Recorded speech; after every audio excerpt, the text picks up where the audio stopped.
Guys, আপনাদেরকে আজকে দেখাবো আমাদের সুন্দরবন। আমরা এখন সুন্দরবনের কাছেই আছি। আমরা সুন্দরবনের খালের এপারে আছি। একটা খাল আছে মানাল থেকে, সেই খালের এপারে আমরা দাঁড়িয়ে ভিডিও করতেছি। ওই যে উপরে যে দৃশ্যগুলো দেখতেছেন, এটাই মূলত সুন্দরবন।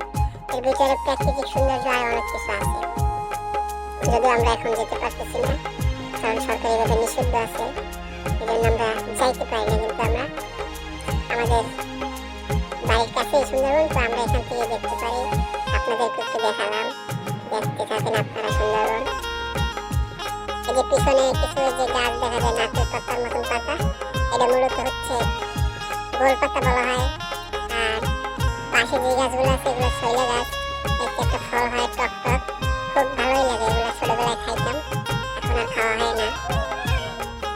আর আমাদের যে খালটা, এই খালে অনেক মাছ পাওয়া যায়, ট্যাংরা মাছ, চিংড়ি মাছ, তারপরে বোয়াল, তারপরে হচ্ছে শোল, মাগুর, কই, টাকি মাছ, এগুলো অনেক কিছু পাওয়া যায়।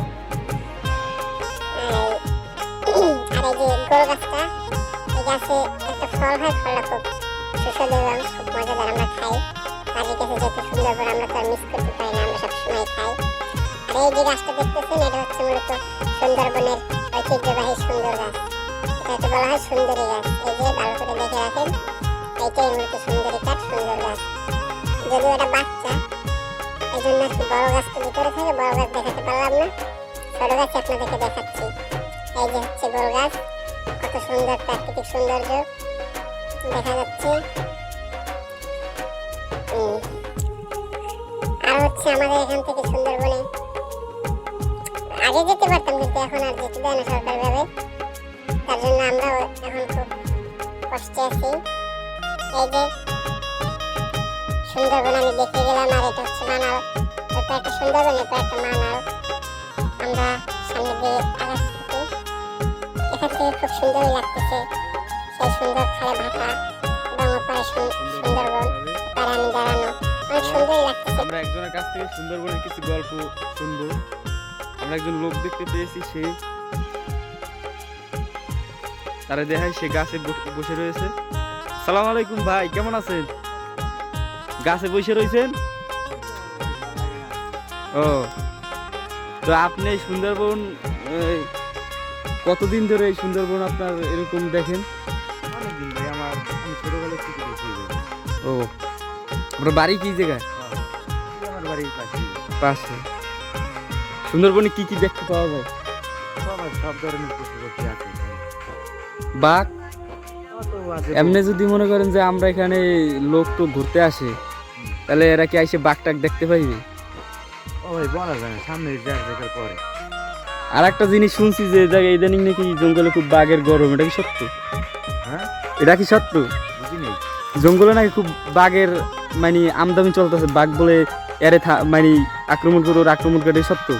হ্যাঁ ভাই, আসছে এখানে গরু ছাগল হয়ে যায়।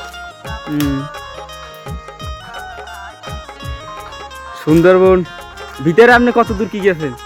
এদিকে আমরা মাছ ধরতে যাই মাঝে মাঝে।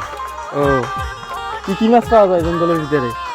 আচ্ছা, মাছের অভাব নাই, অনেক পদের মাছ পাওয়া যায়। হ্যালো গাইস, আপনারা দেখেন এনি একটা শৈলে গাছ। এই যে এই শৈলে গাছের উপরে উঠে বই রয়েছে আর গান শোনে, মনে হয় শেখা টাকা খেয়েছে। আরে ভাই, শেখা খাইছি কি, আমি তো, আমার ভালো লাগে গান।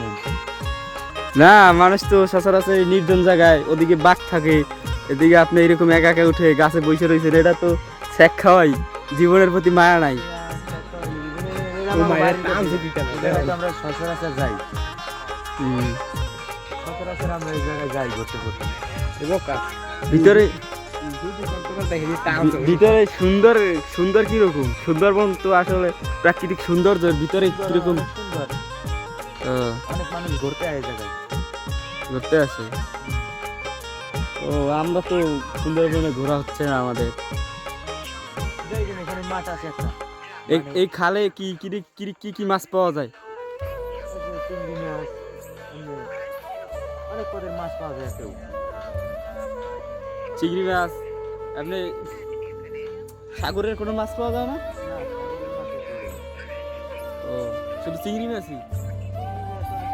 কাঁকড়া? ভালো, আপনাকে ধন্যবাদ।